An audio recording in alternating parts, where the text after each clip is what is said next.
Doctor Babasaheb Ambedkar यांच्या धम्मक्रांतीमध्ये सदैव समर्पित राहून. उपस्थित आपण सर्व धम्म बांधवांनो, मी सर्वप्रथम तुम्हा सर्वांबद्दल मंगलकामना अर्पण करतो. वेळातला वेळ काढून आपण या ठिकाणी जमलेले आहात आणि एका विशिष्ट निमित्ताने आपण या ठिकाणी स्थानापन्न आहोत. भगवान बुद्धांच्या महापरिनिर्वाणानंतर बौद्ध धम्माचा प्रचार आणि प्रसार करण्यामध्ये ज्या विविध राजांनी आपलं समर्पण केलं, प्रयत्न केले, त्या सर्व राजांमध्ये ज्या राजाचं नाव उच्च शिखरावरती आहे की ज्या राजांच्या कार्यकर्तृत्वामुळे बौद्ध धम्माचा प्रचार केवळ भारतात नाही, जम्बूद्वीपातच नाही तर जम्बूद्वीपाच्या बाहेरही झाला, असा एक महान आदर्श राजा या भारताच्या इतिहासामध्ये होऊन गेला. चक्रवर्ती राजा सम्राट अशोक, ज्याची जयंती आज आपण या ठिकाणी साजरी करत आहोत, संपन्न करीत आहोत. भंतेजींनी सांगितल्याप्रमाणे यापूर्वी केवळ ऑनलाईन पद्धतीनेच सम्राट अशोकाची जयंती आपण संपन्न केली, साजरी केली. परंतु आजचा हा जो जयंतीचा एक विशेष कार्यक्रम या ठिकाणी आपण संपन्न करीत आहोत, यामागची एक विशिष्ट भूमिका आहे. आज सकाळी औरंगाबाद येथील 7 नंबर लेणीला काही उपासक आणि उपासिकांच्या समवेत सम्राट अशोकाच्या जयंतीच्या निमित्ताने आम्ही त्या ठिकाणी बुद्धवंदना घेतली. लोकांना सुद्धा ते नवल वाटलं की आज काही विशेष काय आहे. तर त्या निमित्ताने त्या ठिकाणी व्याख्यान पण झालं की सम्राट अशोकाची जयंती साजरी करण्यामागचा आपला उद्देश काय आहे, किंवा आपण सम्राट अशोकाची जयंती साजरी का करावी, यामागचा काहीतरी उद्देश आहे. आपण पाहतो की ज्या राजाने संपूर्ण भारतभर नव्हे तर संपूर्ण जम्बूद्वीपामध्ये एक छत्री राज्य केलं, म्हणजे आजचं पाकिस्तान, अफगाणिस्तान, उझबेकिस्तान, इकडे नेपाळ, नेपाळचा पूर्ण समोरचा पूर्ण प्रदेश, हा संपूर्ण या प्रदेशाला जम्बूद्वीप म्हणायचे. आणि भारताच्या इतिहासामध्ये असा एकमेव राजा होऊन गेला की ज्या राजाचं या संपूर्ण जम्बूद्वीपावर एक छत्री राज्य होतं. असा राजा होता सम्राट अशोक. आणि त्या राजाच्या पाऊलखुणा आजही आपल्याला पाहायला मिळतात. जसं आपण पाहतो की भारताची जी राजमुद्रा आहे, अशोक स्तंभ, ती सम्राट अशोकाने तयार केलेली चिन्ह आहे. भारताच्या तिरंग्यावर 24 आऱ्यांचं चक्र आहे, जे धम्मचक्र आहे, त्याला आपण व्यावहारिक भाषेमध्ये अशोक चक्र म्हणतो. ते अशोक चक्र स्वतः अशोकाने निर्माण केलेलं आहे. अशा अनेक पाऊलखुणा आहेत जे आजही सम्राट अशोकाचं स्मरण आपल्याला करतात. सैन्यामध्ये जर कोणी पराक्रम गाजवत असेल तर त्यालाही सम्राट अशोकाच्या नावाचं, पराक्रमाचं प्रतीक म्हणून अशोक चक्र परिधान केलं जातं, त्याला प्रदान केलं जातं, कारण ते पराक्रमाचं प्रतीक आहे. अनेक गोष्टी आहेत की ज्या आजही 2300 वर्षाच्या नंतर आजही सम्राट अशोकाचं स्मरण आपल्याला करून देतात. मग ज्या राजाचे एवढे महान उपकार या भारतामध्ये आहेत, ज्या राजाचे एवढे महान कार्य आजही या भारतामध्ये अजरामर आहे, त्या राजाला आपण विसरून कसं चालेल? त्या राजाला विस्मरणामध्ये गेल्यानंतर कसं चालेल? कारण याला तुम्ही म्हणजे काय म्हणता येईल की आज भारतामध्ये सम्राट अशोकाचं विस्मरण होत चाललेलं आहे. सम्राट अशोकाला लोक विसरत चाललेले आहे. केवळ शाळेमध्ये पाठ आहे म्हणून पाठांतर करायचं परीक्षा देण्यासाठी, किंवा पुस्तकामध्ये आहे सम्राट अशोकाचा इतिहास, तेवढ्यापुरतच वाचायचा. एवढ्यापुरतं सम्राट अशोकाचं कार्य मर्यादित नाही राहिलेलं आहे. आपण बौद्ध म्हणून सम्राट अशोकाची जयंती साजरी का करावी यामागचा एक विशेष उद्देश आहे. कारण आज जो बौद्ध धम्म आपण भारतामध्ये डोळ्यांनी पाहतो, स्वतःच्या डोळ्यांनी, म्हणजे कोणत्या रूपाने? कन्स्ट्रक्टिव्ह रूपाने. जसं स्तूप असतील, चैत्य असतील, विविध प्रकारच्या लेण्या असतील, आहे की नाही, विविध प्रकारचे प्राचीन अवशेष असतील, या सगळ्या गोष्टी सम्राट अशोकाने निर्माण केलेल्या आहेत. म्हणजे अशोकाचं जे धम्म कार्य आहे, धम्म प्रचार प्रसारासाठी जे अशोकाने कार्य केलं, त्या सर्व कार्यामध्ये एक कार्य जे अत्यंत मूलभूत आहे, महत्वाचं आहे, ते म्हणजे कन्स्ट्रक्टिव्ह वर्क. म्हणजे बांधकामाच्या रूपानं बौद्ध धम्म जिवंत ठेवण्याचं काम सम्राट अशोकाने केलेलं आहे. आपण पाहतो की एखादा महापुरुष येतो, धर्माची स्थापना करतो, तत्वज्ञान विशद करतो, परंतु कालानुरूप ते तत्वज्ञान काळाच्या पडद्याच्या आड जाते, कारण लोक त्याचं विस्मरण करतात. परंतु सम्राट अशोकाने बुद्ध धम्माचं तत्वज्ञान कन्स्ट्रक्टिव्ह रूपाने जिवंत केलं. मग स्तूपाच्या माध्यमातून आजही आपण पाहतो, लेण्यांच्या माध्यमातून, विविध प्रकारच्या विहारांच्या माध्यमातून आजही बौद्ध धम्माच्या पाऊलखुणा आपल्याला स्वतःच्या डोळ्यांनी आपण ते पाहू शकतो. हे सम्राट अशोकाचं कार्य सर्वात महान आहे आणि आज ते अजरामर आहे. आपल्याला इतिहास सर्वांनाच माहिती आहे. तथागतांच्या महापरिनिर्वाणाच्या नंतर तथागतांच्या पवित्र जे धातू होते, अवशेष होते, त्यावरती विविध ठिकाणी स्तूपांची निर्मिती झाली होती. असे एकूण 8 स्तूप या जम्बूद्वीपामध्ये निर्माण झाले होते.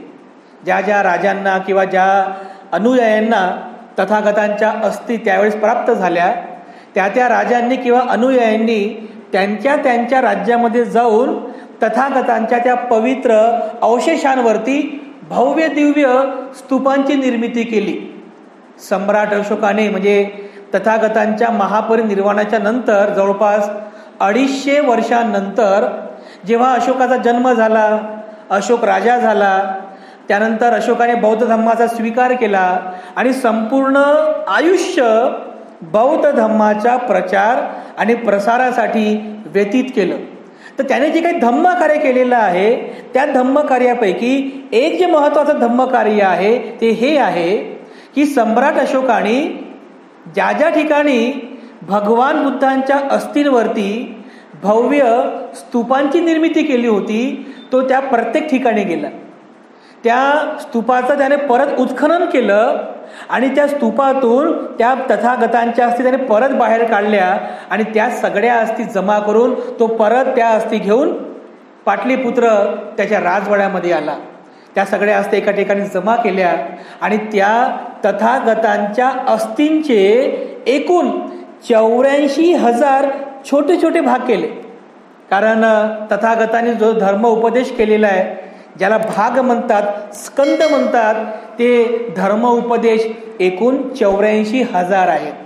आणि यालाच आदरांजली वाहण्यासाठी सम्राट अशोकाने त्या तथागतांच्या पवित्र धातूंना 84,000 असे छोटे छोटे भाग केले आणि त्या 84,000 भागांवर संपूर्ण जम्बूद्वीपामध्ये स्तूपांची निर्मिती केली. किती? 84,000 स्तूप. हे 84,000 स्तूप सम्राट अशोकाने संपूर्ण जम्बूद्वीपामध्ये निर्माण केले.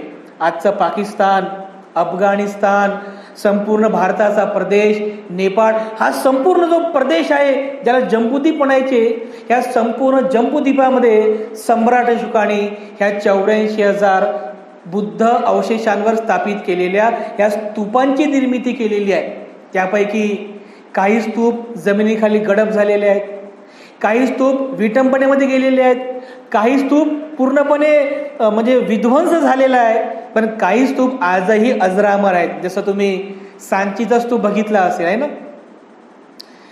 तथा भगवान बुद्धांच्या अवशेषांवर बांधलेल्या 84,000 स्तूपांपैकी एक स्तूप म्हणजे सांचीचा स्तूप, जो आजही अगदी पूर्ण रूपामध्ये साबूत आहे, कायम आहे, तो स्तूप तुम्ही पाहू शकता. यावरून तुमच्या लक्षात येईल की सम्राट अशोकाने कशा पद्धतीने या संपूर्ण जम्बूद्वीपामध्ये तथागतांच्या अस्थींवरती स्तूपांची निर्मिती केली. म्हणजे आज 2200 वर्षाच्या नंतर आजही या स्तूपांच्या माध्यमातून आज सम्राट अशोकाचं कार्य आपल्यामध्ये अजरामर आहे, आपल्यामध्ये जिवंत आहे. हे अशोकाचं कार्य आहे. तथागतांच्या अस्थींवर जे स्तूप निर्माण केले, या स्तूप निर्मितीमध्येच सम्राट अशोकाने तथागतांना एक प्रकारची आदरांजली अर्पण केलेली आहे. एवढं महान कार्य सम्राट अशोकाचं आहे. एवढंच काय तर सम्राट अशोकाने बौद्ध धम्माचं जे तत्वज्ञान आहे, ज्याला आपण धम्म म्हणतो, आणि जो विनय आहे, या धम्म आणि विनयाचं रक्षण व्हावं, ते शुद्ध रूपामध्ये त्याचं रक्षण व्हावं, याकरिता सम्राट अशोकाने धम्मसंगीती भरवली. कारण एक इतिहास असा पण आहे की तथागतांच्या महापरिनिर्वाणापासून तर जवळ पुढे 250 वर्षांपर्यंत बौद्ध धम्मामध्ये विविध प्रकारचे पंथ निर्माण झाले होते. पंथ तथागतांच्या तत्वज्ञानाला आपापल्या पद्धतीने विशद करायचं आणि आपला वेगळा पंथ स्थापन करायचा, असे एकूण 18 पंथ बौद्ध धम्मामध्ये निर्माण झाले होते.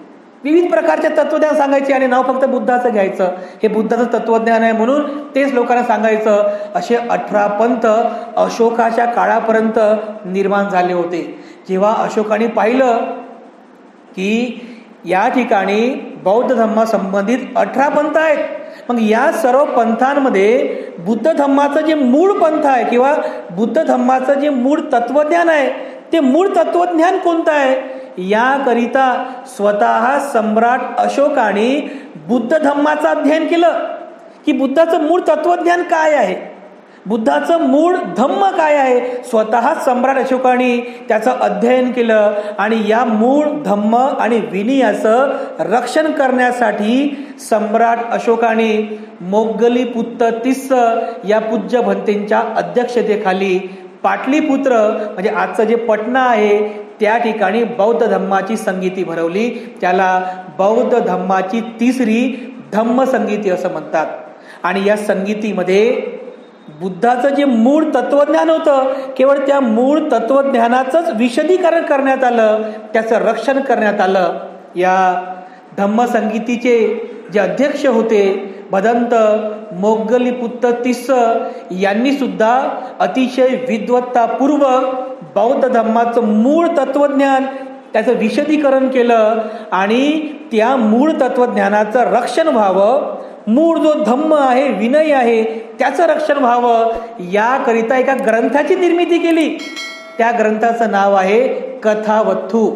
तुम्ही जर त्रिपिटकामध्ये अभिधम्म पिटकाचं अध्ययन केलं तर अभिधम्म पिटकामध्ये एकूण 7 ग्रंथ आहेत.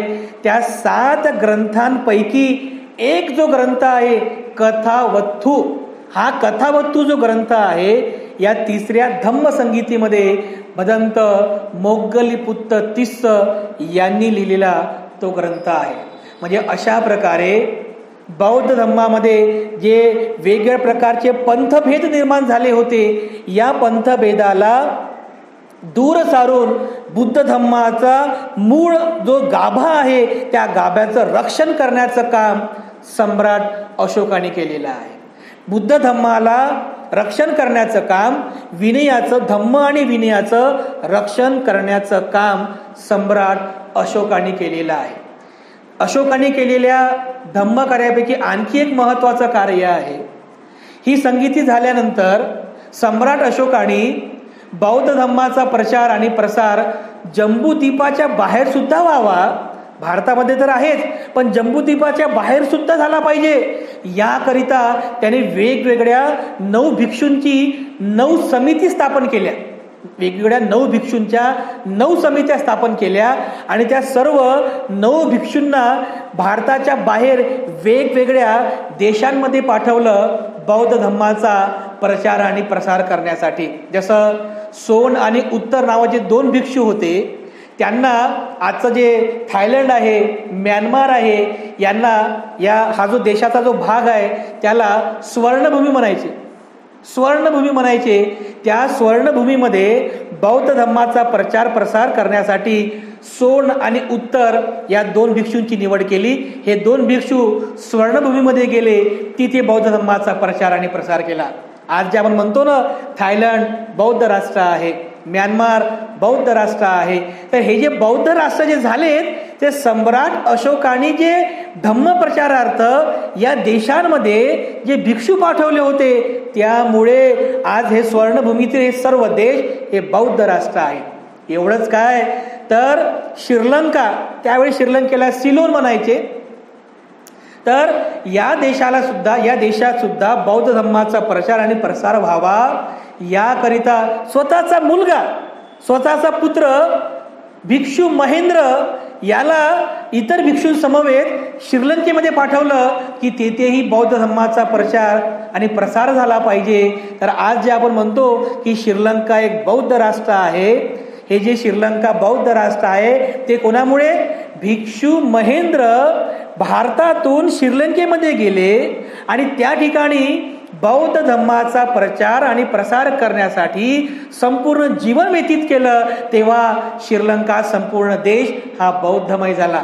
आणि यामागे ज्याचं महान कार्य आहे ते सम्राट अशोकाचं आहे.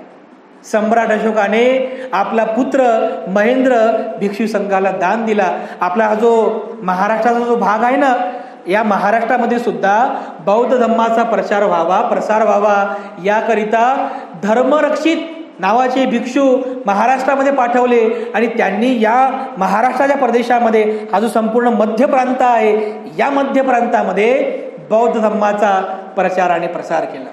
म्हणजे सम्राट अशोकाने केलेल्या या सर्व धम्म कार्यामध्ये हे सुद्धा कार्य अजरामर आहे. आज जसं आपण म्हणतो श्रीलंका बौद्ध आहे, थायलंड बौद्ध राष्ट्र आहे, म्यानमार बौद्ध राष्ट्र आहे, एवढंच काय, तिकडे जपान, चीन, लाओस, कॅम्बोडिया, व्हिएतनाम हे जे बौद्ध राष्ट्र आपण पाहतो हे सर्व बौद्ध राष्ट्र आहेत. कारण सम्राट अशोकाने या संपूर्ण देशामध्ये विविध प्रकारचे भिक्षूंना पाठवलं आणि त्या ठिकाणी बौद्ध धर्माचा प्रचार आणि प्रसार झाला. म्हणजे पहिल्यांदा बौद्ध धर्माच्या स्थापनेनंतर पहिल्यांदा बौद्ध धर्म हा भारत देशाच्या बाहेर गेला, ते केवळ सम्राट अशोकामुळे. एवढं महान कार्य सम्राट अशोकाचं आहे. म्हणून सम्राट अशोकाला जेव्हा जेव्हा आपण स्मरण करतो तेव्हा तेव्हा सम्राट अशोकाने केलेल्या या सर्व धम्म कार्याची आठवण आपल्या सर्वांना झाली पाहिजे. एवढंच काय, जेव्हा सम्राट अशोकाने बौद्ध धर्माचा स्वीकार केला, हा इतिहास आपल्या सर्वांनाच माहिती आहे. कलिंगचं युद्ध झालं, त्यानंतर रक्तपात पाहिलं, त्याचं मन परिवर्तन झालं, मत परिवर्तन झालं, हा सर्व इतिहास आपल्या सर्वांना माहितीच आहे. त्यानंतर एका छोट्या निग्रोध भंतेंकडून त्याने बौद्ध धर्माचा परिचय झाला आणि त्याने बौद्ध धर्माची दीक्षा घेतली. तेव्हा त्यांनी प्रथमतः ज्या ज्या ठिकाणी भगवान बुद्धांचा पदस्पर्श झालेला आहे, जी भूमी तथागतांच्या पदस्पर्शाने पावन आणि पवित्र झालेली आहे, त्या सर्व प्राचीन बौद्ध स्थळांची यात्रा सम्राट अशोकाने केली. तो बुद्धगयाला गेला. बुद्धगयाला गेल्यानंतर तिथे ज्या पिंपळाच्या झाडाखाली, बोधिवृक्षाखाली तथागतांना बुद्धत्व ज्ञानाची प्राप्ती झाली, त्या पवित्र बोधिवृक्षाला त्याने मस्तक ठेवून त्या पवित्र बोधिवृक्षाला वंदन केलं. त्या ठिकाणी त्याने पद्मासनाची निर्मिती केली. आजही ते पद्मासन त्या ठिकाणी आहे की हीच ती जागा आहे, ही बोधिवृक्षाची पूर्व भाग की जिथे सिद्धार्थ गौतम स्थानापन्न होऊन ते बुद्ध झाले.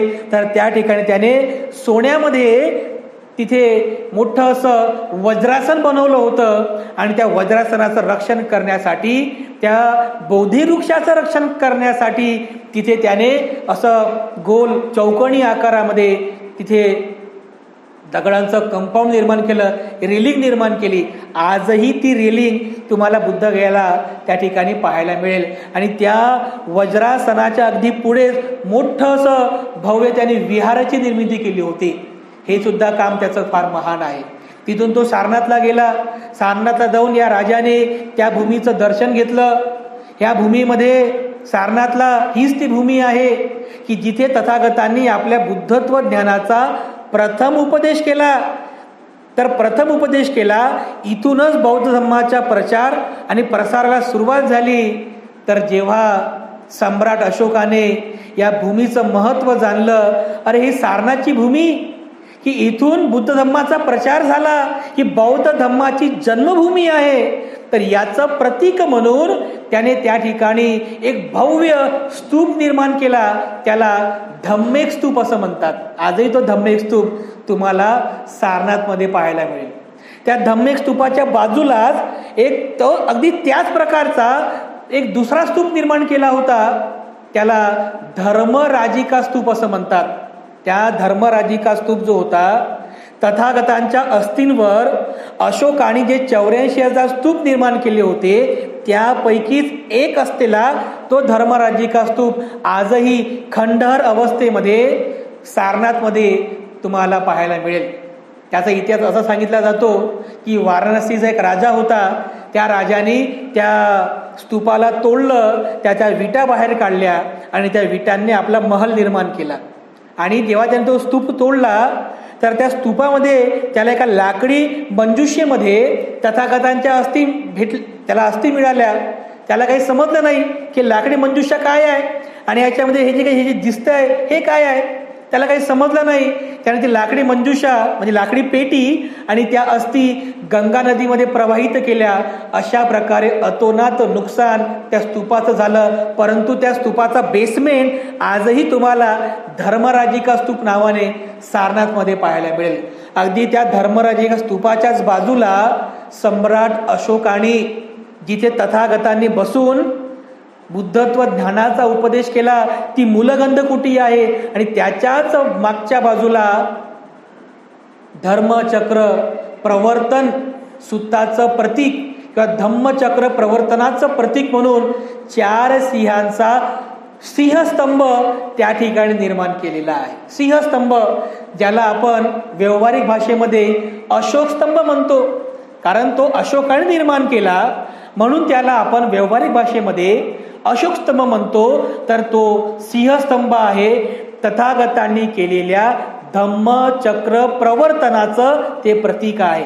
आज बघा, धम्मचक्र प्रवर्तनाचं प्रतीक असलेलं सम्राट अशोकाने निर्माण केलेलं तो 4 सिंहाचा आपल्याकडे आहे का? हे बघा, दिसतोय तुम्हाला 4 सिंहांचा हा सिंहस्तंभ भारताची राजमुद्रा आहे. हा सिंहस्तंभ तुम्ही भारताच्या कोणत्याही ऑफिसमध्ये जा, कोणत्याही ऑफिसमध्ये जा, सरकारी ऑफिसेसमध्ये जा, तुम्हाला हा भारताचा सिंहस्तंभ पाहायला मिळेल. हा अशोक स्तंभ पाहायला मिळेल.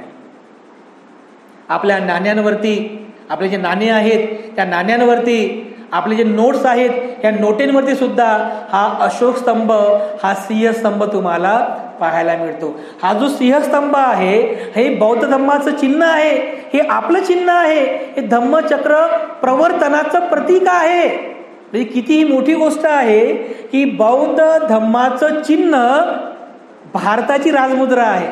ही स्वाभिमानाची गोष्ट नाही का आपल्या सर्वांसाठी?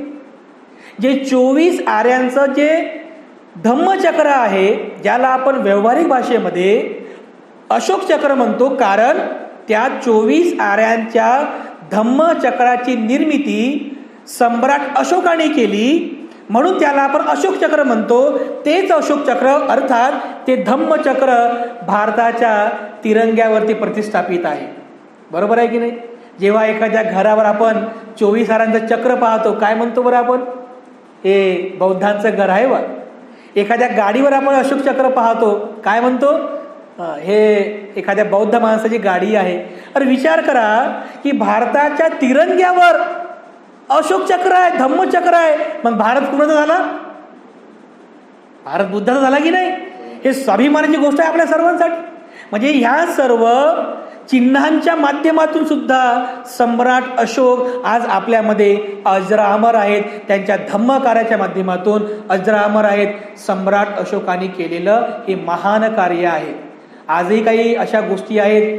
तुम्ही दिल्लीचं संसद भवन बघितलं असेल, त्या संसद भवनामध्ये ज्या ठिकाणी विदेशी डेलिगेट्स, विदेशी पाहुणे जेव्हा भेटायला येतात, तो एक मोठा हॉल आहे. त्याला अशोका दरबार हॉल म्हणतात. अशोका हॉल म्हणजे त्या हॉलला नाव काय आहे? अशोका हॉल. सम्राट अशोकाचं नाव आहे. आणि त्याच अशोका दरबार हॉलमध्ये भगवान बुद्धांची गुप्त काळातली एक मूर्ती जी उत्खनात सापडली होती, ती मूर्ती त्या ठिकाणी प्रतिष्ठापित आहे. आणि अगदी त्या मूर्तीच्या पुढेच म्हणजे चेअर टाकून त्या ठिकाणी प्रधानमंत्री, राष्ट्रपती बसतात, बाहेरचे डेलिगेट्स बसतात. का? भगवान बुद्धांच्या मूर्तीमुळे. का बसतात? कारण त्यांना माहित आहे की भारताच्या बाहेर तुम्ही कुठेही जा, तुम्हाला प्रत्येक ठिकाणी फक्त बुद्धच दिसेल, दुसरं कोणी दिसणार नाही. त्यांना चांगल्या प्रकारे माहित आहे की जग में बुद्ध का नाम है, यही भारत की शान है. आणि म्हणून आमचे जेव्हा प्रधानमंत्री अमेरिकेला जातात, लंडनला जातात, तिथं जाऊन काय म्हणतात? मी बुद्धाच्या भूमीतून आलेलो आहे म्हणतात. बुद्धाच्या भूमीतून. कारण हे आपल्या सर्वांसाठी स्वाभिमानाची गोष्ट आहे. म्हणजे अशा प्रकारे सम्राट अशोकाने जे जे कार्य केलेलं आहे, हे सर्व कार्य आज आपल्यामध्ये अजरामर आहे. बघा, भारताचा राष्ट्रपती ज्या चेअरवरती बसतो ना, राष्ट्रपती भवनामध्ये, तुम्ही गुगलवरती फोटो बघा, त्याला administrative chair of the India असं म्हणतात, जिथे राष्ट्रपती बसतो. तर ज्या ठिकाणी राष्ट्रपती बसतो त्या चेअरच्या अगदी वरच्या बाजूला तिथे सुद्धा तुम्हाला 24 आऱ्यांचं धम्मचक्र पाहायला मिळतं.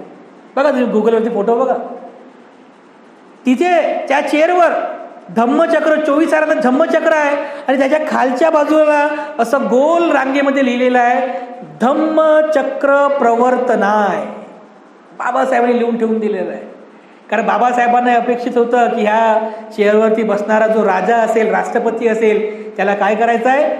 धम्मचक्र प्रवर्तनाय. या देशामध्ये धम्मचक्र गतिमान करायचं आहे. एवढं मोठं काम आहे.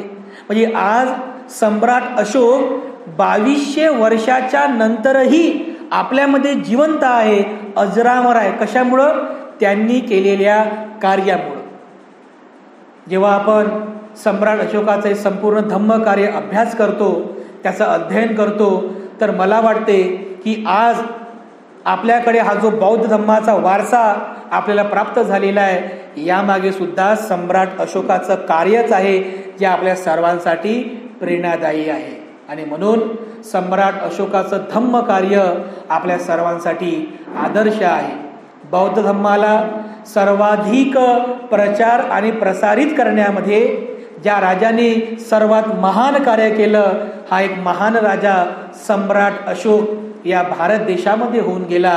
आणि म्हणून आपल्याला एक बौद्ध म्हणून सम्राट अशोकाचं विस्मरण होता कामा नये. नेहमी सम्राट अशोकाचं स्मरण असावं.